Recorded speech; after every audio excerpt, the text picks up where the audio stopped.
papa est né en 1913 dans une famille bourgeoise et instruite dans les Cévennes. Toute sa famille venait de Cévennes, c'était des protestants.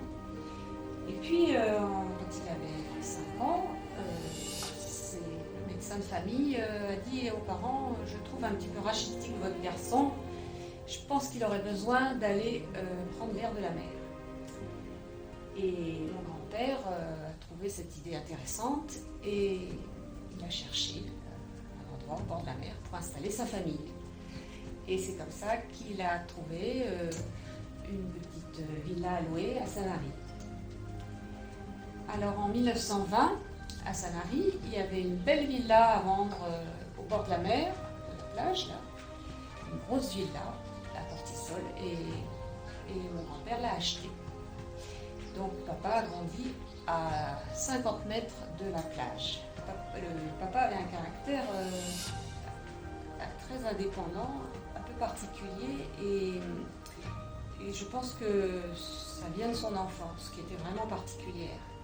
Il a été donc élevé dans cette grosse villa au bord de la plage, il n'y avait pas grand monde autour, et ses parents avaient donc passé 12 ans sans avoir d'enfant. Donc il a été couvé comme on n'imagine pas. Voilà. Donc il voyait arriver l'été des vacanciers, dont en particulier un qui était un Canadien qui s'appelait Lemoigne. Je n'ai pas beaucoup d'informations sur lui, mais je sais que cet homme-là arrivait à regarder sous l'eau. Il avait un système pour regarder sous l'eau. Donc papa a été fasciné et il est devenu ami avec ce Canadien et il l'a suivi, et je pense que c'est lui qui a entraîné papa sous l'eau et qui lui a donné cette passion. Alors moi je suis née en 1954, ma soeur en 1956, et à cette époque-là papa avait déjà beaucoup plongé, il travaillait avec Cousteau,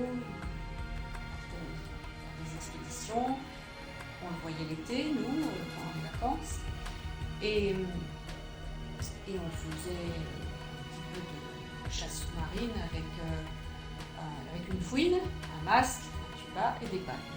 Voilà. Par contre, il n'a jamais voulu qu'on plonge.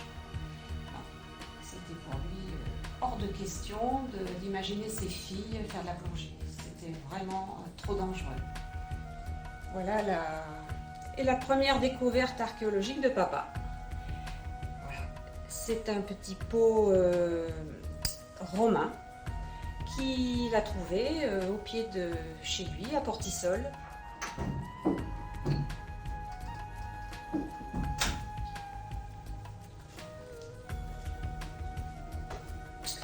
Alors voilà la pièce où papa habitait seul. Il a vécu seul pendant les 30 dernières années de sa vie. Après son divorce, il s'est installé dans cette pièce qui était à moitié enterrée sous la maison, où il voyait son jardin, et il avait installé sa table. Il avait une table en face de la fenêtre, et c'est là qu'il écrivait.